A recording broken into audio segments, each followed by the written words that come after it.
Regional Championship racing is a breeding ground for the stars of the future and provides the ABSA Off-Road Championship with an important nursery. Round 2 of the KwaZulu-Natal Off-Road Championship was scheduled recently in the Hlahluwe region on the KZN North Coast, with some local residents offering a reminder of the sights South Africa has to offer as a tourist destination. Ominous dark clouds were rolling in as the competitors started arriving at race headquarters, and after a win on the opening event of the season, Arthur Barnes and Anthony Usher were amongst the pre-race favourites. We won the first race of the year, so it was a very good start to the season, far better than last year. We broke our wheel off. So yeah, we up there with points at the moment, and that's the name of the game. Just keep it tidy and try and be consistent. You don't have to win every race to win the championship. Competition at regional level is also fierce, and Arthur Barnes and Anthony Usher could expect tough opposition from the experienced Lance Trothui and Carl Weichman. Yeah, we're ready to go. I think we're going to have a good race today. It rained last night, so there's not going to be a dust problem.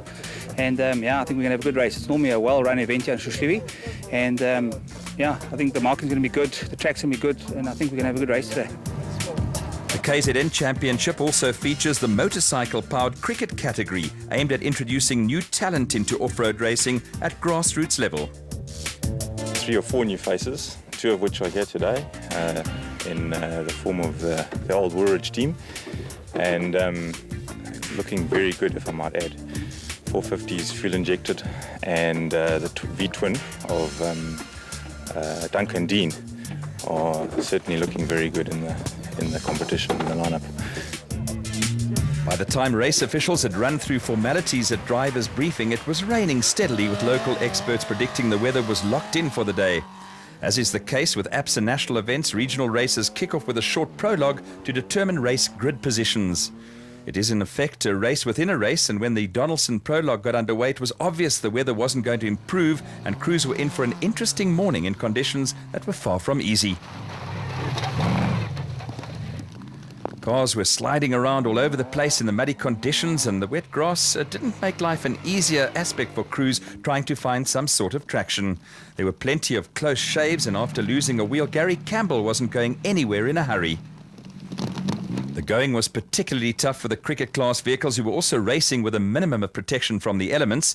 Leon Botma and Quinton Brunt were the first vehicle home, but with conditions out on the route constantly deteriorating, a decision was taken to cancel the race.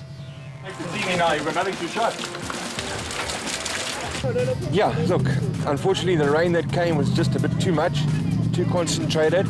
It's too wet out there, not safe anymore. Not from an aspect of the racing, the cars are capable, but from the aspect of if someone has a problem, how do we get to them to recover them? It's just too dicey, and we always err on the side of safety. Motorsport is dangerous, but you get to a point where you say there's dangerous and stupid, and the stupid is a thing we don't do. Back we go to the Toyota Dealer 400 in Lydenburg, with a powerful lineup of special vehicle entries ready to battle in the Premier Class A category. A wide-open race was expected, with any one of half a dozen or more crews in with a chance of winning, and the space frame cars were set to produce their fair share of drama. Quinton and Cully Sulwalt won the Donaldson prologue, and the elegant Fuel Bat was the first car away from the ceremonial start outside the Lydenburg Toyota dealership. Out on the route, reigning South African champion Herman and Vichat Sulwalt took their first win of the season in the elegant Fuel Porter after successfully protesting a decision by race officials to penalise them 5 minutes for deviating from the route. Behind the Porter, the father and son pair of Nardus and Louis Alberts were a solid second in the Rapsabat. There's no doubt about where this youngster's loyalties lay, and the drama started to unfold. Wolmarantstad brothers Lawrence and Gerard du Plessis were on their way to a podium finish in the Zarco Magnum, but central to the plot were Johan van Staden and Mike Lawrenson in the Atlas Copco Bat. They crossed the line first, but were also penalised for deviating from the route and dropped to 4th. The Atlas Copco team has since lodged an appeal with Motorsport South Africa, and the Class A results are provisional. 5th place went to Evan Hutchinson and Dani Stassen after a workmanlike performance in the new motorized Bat Venom, with KwaZulu-Natal pair of Clint Gibson and Gary Campbell 6th in the Gibson Racing Porter after a rock-solid race. After his heroics on the Dakar Rally, Mark Corbett teamed up with Julian Hardy in the Century Racing CR4 with the pair just 22 seconds adrift of Clint Gibson and Gary Campbell. They were followed by brothers David and Gary White and the husband and wife team of Marius and Yolinda Fourie having a maiden outing in the PHB Bat. Next up were Peter Rathven and Leander Pinar in the Rubicon Bat and Limpopo crew of Naim Musaji and Rehan Bodhania in the Maxis Porter.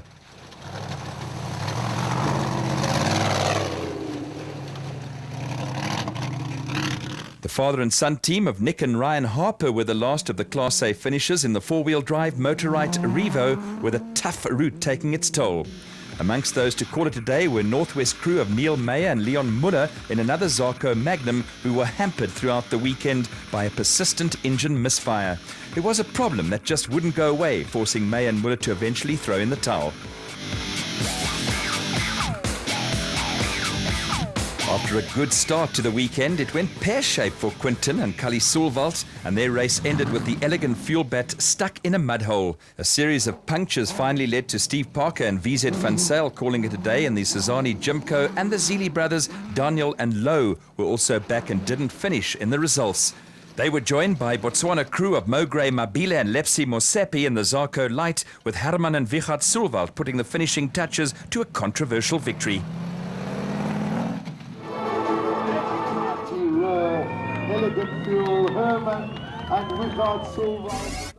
Provisional Class A championship points have Johan van Staden and Mike Lawrence 4 points clear of Nardis and Louis Alberts, with Evan Hutchison and Dani Stassen a close third.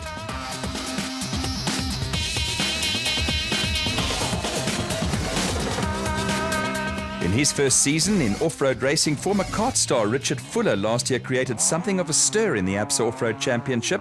Driving a bat for the Atlas Copco team, Fuller won the Sun City 400 in only his 5th race and joined a small band of drivers to have won a national event in a Class P car. After missing the opening race of the season, Fuller was back in harness at the Toyota Dealer 400 in Mpumalanga, but this time as a member of the Regent Racing team run by former professional cricketer Terence Marsh. Regent came to me, Terence Marsh came to me and asked me if I wouldn't mind joining their team. They're a man down at the moment. So let's see if we can impress and hopefully extend our stay here. But for now, it's just in for this race and see how we go.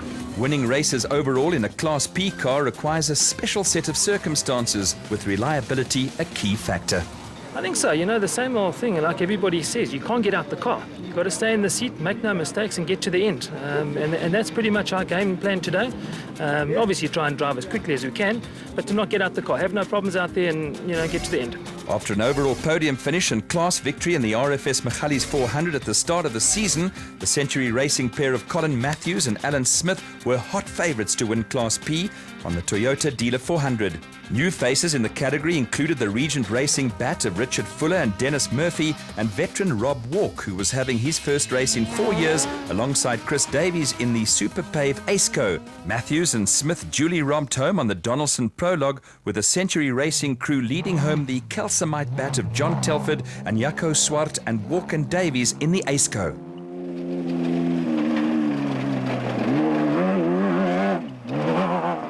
The prologue also saw a little improvisation from brothers Keith and Andrew McAnetti after their Zarco shed a wheel. While the McAnettis were finishing the prologue in unconventional style, Colin Matthews was a little disappointed with the Century Racing team's effort. No, we didn't have a great prologue.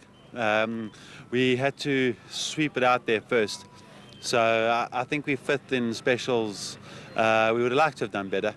But we had Leidenberg Toyota's background, and it's, we're going to have some good fun. Colin Matthews is ever the showman, and at the ceremonial start of the race, he and Alan Smith put on a spectacular show for the huge crowd that turned up to watch the proceedings. Things were a little more sedate out on the route, and on the first of two 175-kilometre loops that made up the race, there were problems for John Telford and Jaco Swart. Telford and Swart were becalmed on a mountain section, and a string of cars cruised past the stricken Calcimite bat.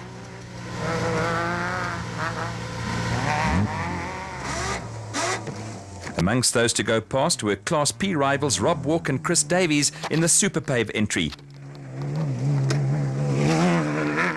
It didn't take Rob Walk long to shake off the cobwebs, and the former Toyota Desert Race winner and Chris Davies soon settled into a rhythm. Also going steadily were Richard Fuller and Dennis Murphy in the Regent Racing Bat.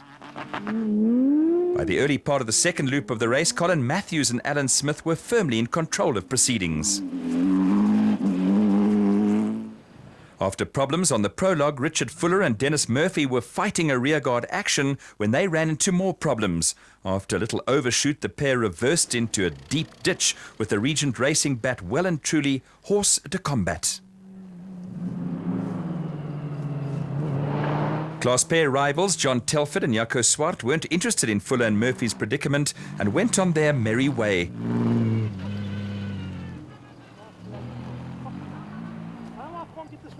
It was eventually left to a friendly farmer with a tractor to rescue the Regent Racing pair.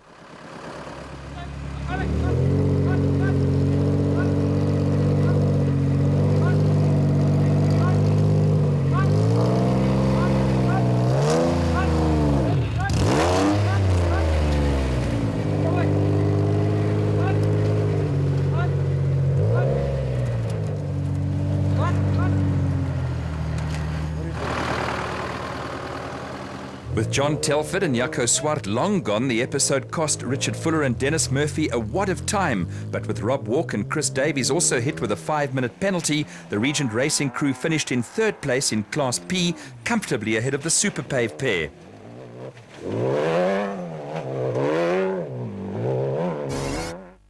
Two wins in two outings give Colin Matthews and Alan Smith an early hold on the Class P championship ahead of John Telford and Jaco Swart, with 1 point separating the next three crews. Next up in the APSA Off-Road Championship, the Atlas Copco Timber Track 400 in Richmond in KwaZulu-Natal on May the 18th and 19th. Be sure to catch the action right here on SuperSport.